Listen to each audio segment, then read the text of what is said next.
UP में बहुत सारी जातियां हैं और ये जातियां मिलकर ये तय करती हैं कि यूपी में किसकी सरकार बनेगी। और अभी यूपी में विधानसभा चुनाव 2027 की तैयारियां चलने लगी हैं। हर पार्टी का नेता अपना पूरा दमखम लगा रहा है और देखना होगा कि यूपी विधानसभा चुनाव 2027 में कौन सी पार्टी जीत सकती है, क्योंकि लगभग 11 से 12 महीने बचे हैं यूपी विधानसभा 2027 के लिए। लेकिन अभी से तैयारियां शुरू हो गई हैं। इसीलिए आज की इस वीडियो में हम एक ऐसी जाति की बात करने वाले हैं जो यूपी की राजनीति में बड़ा महत्वपूर्ण रोल निभा सकती है। तो आज की ये वीडियो भूमिया जाति के लिए होने वाली है। आज की इस वीडियो में हम आपको बताएंगे कि भूमिहार जाति के जो लोग हैं वो किस पार्टी को सपोर्ट कर सकते हैं, किस पार्टी को सपोर्ट नहीं करेंगे, किस पार्टी को ज़्यादा बहुमत दे सकते हैं। ये सारी जानकारी है हम आपको बताएंगे। साथ में यह भी बताएंगे कि भूमिहार लोग कौन होते हैं, मतलब ये कैसी जाति के होते हैं और किस आधार पर ये पार्टी को वोट देते हैं। तो ये सारी जानकारी है वो आपको इस वीडियो में मिलने वाली है। और यह भी बताएंगे कि 2027 विधानसभा चुनाव में ये जाति के लोग क्या महत्वपूर्ण रोल निभा सकते हैं। तो ये वीडियो आपके लिए बहुत ज़्यादा इम्पोर्टेंट होने वाली है, इसलिए इस वीडियो को शुरू से लेकर लास्ट तक जरूर देखना। तो सबसे पहले बात करते हैं कि भूमिहार लोग कौन होते हैं और यूपी में इनकी जनसंख्या कितनी है, यानी कि परसेंटेज के हिसाब से हम आपको बताएंगे। तो देखो, भूमिहार एक ऐसी जाति मानी जाती है जो परंपरागत रूप से भूमि से जुड़ी रहे, यानी कि नाम से ही साफ होता है कि भूमिहार लोग यानी कि भूमि से जुड़े हुए। जैसे संधि विच्छेद के हिसाब से हम जान सकते हैं भूमि प्लस अधिकार, यानी कि भूमि से जुड़े हुए लोग। इतिहास में भूमिहारों की पहचान पढ़े लिखे, जमींदार और प्रशासन से जुड़े वर्ग के रूप में रही है। खास तौर पर शिक्षा, वकालत, प्रशासन, राजनीति, ये कुछ क्षेत्र हैं जिनसे जुड़े हुए भूमिहार लोग होते हैं। जैसा हमने आपको बताया कि ये लोग पढ़े लिखे माने जाते हैं, शिक्षित माने जाते हैं और समझदार भी होते हैं। अब बात करें यूपी में भूमिहार जाति के लोग कितने परसेंटेज हैं, तो लगभग 3 से 4% भूमिहार जाति के लोग हैं उत्तर प्रदेश में। तो ये आपको एक छोटी मात्रा लग सकती है, लेकिन ये छोटी मात्रा ही बहुत बड़ा कमाल करती है जब भी बात आती है यूपी के चुनावों की। तो ये मत सोचना कि ये 3 से 4% क्या ही रोल निभाएंगे चुनावों में। तो ये 3 से 4% लोग ही ना बहुत बड़ा रोल निभाते हैं यूपी चुनावों में। और ये 3 से 4% लोग जब भी बात गिनती की आती है तो 80 लाख से 1 करोड़ के बीच में बैठते हैं। तो आप समझ ही सकते हो कि 1 करोड़ के आसपास ये लोग हैं तो क्या ही रोल निभाते होंगे यूपी चुनावों में। तो ये एक भले ही छोटी मात्रा है, लेकिन चुनावों की बात आती है तो ये बहुत ही बड़ा रोल निभाते हैं, जिसकी बात हम आगे वीडियो में करने वाले हैं। लेकिन उससे पहले बात करते हैं कि भूमिहार जाति के लोग यूपी में कहाँ ज्यादा पाए जाते हैं, किस जगह पाए जाते हैं। तो देखो, उत्तर प्रदेश में भूमिहारों की आबादी पूरे राज्य में फैली है। वैसे तो पूरे राज्य में भूमिहार जाति के लोग हैं, लेकिन कुछ इलाकों में इनका प्रभाव ज्यादा माना जाता है। जैसे पूर्वांचल, बलिया हो गया, गाजीपुर, वाराणसी और चंदौली। प्रयागराज क्षेत्र में भी ये इस जाति के लोग पाए जाते हैं। जौनपुर, आजमगढ़, मिर्जापुर, इन क्षेत्रों में भूमिहार जाति के लोग बहुत ज़्यादा पाए जाते हैं। वैसे तो पूरे उत्तर प्रदेश में इस जाति के लोग कहीं ना कहीं मिल ही जाएंगे, लेकिन ये कुछ चुनिंदा क्षेत्र हैं जहाँ पर भूमिहार जाति के लोग बहुत ज़्यादा मात्रा में पाए जाते हैं। और यहाँ पर भूमिहार जाति के जो नेता हैं, जो विधायक हैं, उनकी भूमिका बहुत ज़्यादा इंपॉर्टेंट हो जाती है। अब बात करें कि भूमिहार जाति के लोग किस आधार पर पार्टी को वोट देते हैं, तो देखो, ये लोग ना शिक्षित माने जाते हैं, पढ़े लिखे माने जाते हैं।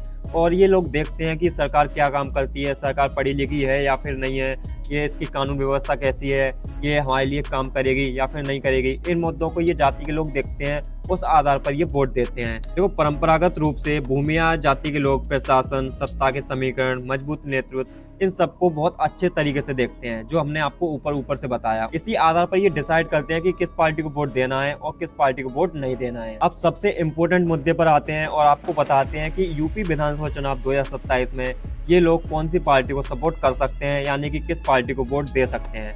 तो ये देखो, कोई भी एक पार्टी को वोट नहीं देने वाले हैं, ये हर पार्टी में बटे हुए लोग हैं। तो हम आपको विस्तार से बताते हैं। तो सबसे पहले शुरुआत कर लेते हैं जो अभी यूपी में सरकार है बीजेपी से। तो देखो, कुछ लोग होंगे जो भारतीय जनता पार्टी यानी कि बीजेपी को वोट देंगे, तो वो देख सकते हैं कि Bharatiya Janata party all India में यानी कि एक राष्ट्रीय पार्टी है, तो इस आधार पर लोग वोट दे सकते हैं। इसके अलावा देखेंगे कि बीजेपी अभी लगातार राज्यों में अपनी सरकार बना रही है और लोकसभा में भी अभी बीजेपी की सरकार है, यानी कि प्रधानमंत्री की बात आती है तो प्रधानमंत्री नरेंद्र मोदी भी बीजेपी से आते हैं। तो वो देखेंगे इस जाति के लोग कि बीजेपी एक मजबूत पार्टी है, तो इस आधार पर भी लोग वोट दे सकते हैं। इसके अलावा लोग कानून व्यवस्था को देखेंगे। अगर बीजेपी की तरफ से कानून व्यवस्था ठीक है तो भूमिहार जाति के लोग कानून व्यवस्था के चलते भी बीजेपी को वोट दे सकते हैं। इसके अलावा भूमिहार जाति के लोग पिछले चुनावों को देख सकते हैं, क्योंकि पिछले चुनाव में यूपी की बात आती है तो बीजेपी सरकार ही थी और अभी भी बीजेपी सरकार है। तो लोग देख सकते हैं कि पिछले चुनाव और इस चुनाव को मिलाकर बीजेपी ने क्या किया है, क्या सच में काम किया है या फिर नहीं किया है।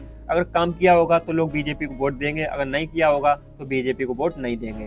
तो ये भूमिया जाति के लोग हैं जो एकदम साफ साफ इनका नियम है, अगर जो सरकार काम कर रही है, जो सरकार मजबूत है तो उनको वोट देंगे, वरना नहीं देंगे। अब बात करना समाजवादी पार्टी की, तो देखो भूमिहारों को ना समाजवादी पार्टी को लगातार समर्थन मिलता रहा है, चाहे वो अभी हो चाहे पहले की बात हो। भूमिहारों की तरफ से समाजवादी पार्टी को लगातार समर्थन मिलता रहा है और यूपी विधानसभा चुनाव 2027 में भी भूमिहारों की तरफ से अखिलेश यादव को पूरा सपोर्ट मिलने वाला है। उनकी तरफ बहुत बड़ी मात्रा में यूपी विधानसभा चुनाव 2027 में वोटिंग होने वाली है।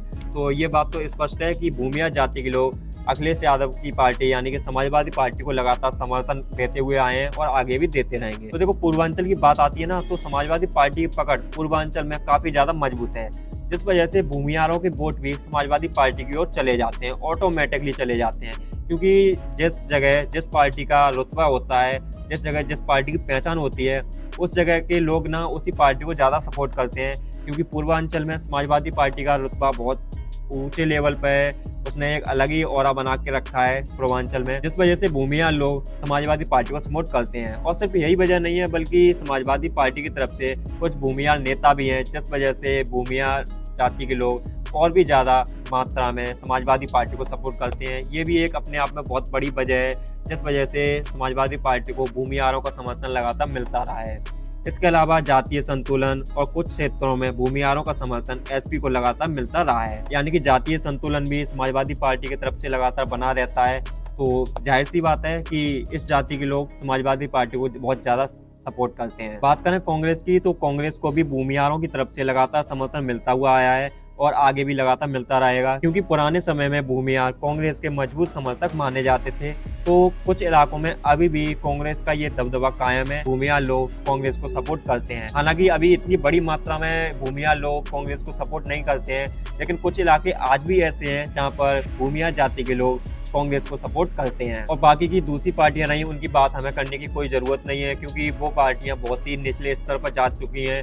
यूपी की बात आती है तो क्योंकि बीएसपी हो गई, यानी कि मायावती की पार्टी, वो एक एक सीट जीतने के लिए भी संघर्ष कर रही है। ऐसे में उनका जिक्र करना वो शोभा नहीं देता है। तो देखना होगा कि मायावती की तरफ से यूपी विधानसभा चुनाव 2027 के लिए क्या रणनीति रहती है। हमें तो कुछ नज़र नहीं आ रहा है कि विधानसभा चुनाव 2027 में मायावती की पार्टी कुछ कर पाएगी। और अगर 2027 विधानसभा चुनाव में मायावती की पार्टी कुछ नहीं कर पाती है, तो देखने के लिए मिल सकता है कि बीएसपी को कोई और नेता संभाल सकता है, मायावती रिटायरमेंट भी ले सकती हैं। क्योंकि पिछले कई समय से मायावती की पार्टी कुछ कर ही नहीं पा रही है, वो लगातार चुनावों में एक एक सीट जीतने के लिए तरस रही है। तो ऐसे में किसी पार्टी का नेता इतना बड़ा फैसला ले सकता है। तो दोस्तों अभी तक वीडियो में हमने बात कर ली कि भूमिहार लोग कौन होते हैं, यूपी में कितने परसेंटेज या फिर मात्रा में कितने भूमिहार लोग हैं। तो अब ओवरऑल बात करें कि ये यूपी विधानसभा चुनाव 2027 में किस आधार पर पार्टी को वोट दे सकते हैं और किस तरफ ज्यादा जा सकते हैं। तो देखो बीजेपी, कांग्रेस या फिर समाजवादी पार्टी, तीनों तरफ ये वोट जाने वाले हैं और ये सिर्फ और सिर्फ उसी आधार पर जाएंगे। ये लोग देखेंगे कि उन्हें आत्मसम्मान कहाँ मिलेगा, कहाँ पर अच्छी व्यवस्था मिलेगी, कहाँ पर अच्छी शिक्षा मिलेगी, कहाँ पर अच्छी कानून व्यवस्था होगी, कौन सी पार्टी मजबूत है। ये सारी चीज़ ये लोग देखेंगे, उस आधार पर ही वोट देंगे। तो दोस्तों यही थी आज की वीडियो। वैसे दोस्तों आपको क्या लगता है कि विधानसभा चुनाव 2027 में भूमिहार लोग बड़ी मात्रा में कौन सी पार्टी को सपोर्ट कर सकते हैं? बीजेपी को, कांग्रेस को, समाजवादी पार्टी को? कौन सी पार्टी को ज्यादा मात्रा में सपोर्ट करेंगे, ज्यादा मात्रा में वोटिंग करेंगे? आप लोग हमें कमेंट करके बता सकते हो। और वीडियो अच्छी लगी हो तो वीडियो को लाइक कर लेना, चैनल को सब्सक्राइब कर लेना, क्योंकि ऐसी वीडियो आपको लगातार हमारे चैनल पर मिलती रहेंगी। मिलते हैं नेक्स्ट वीडियो में।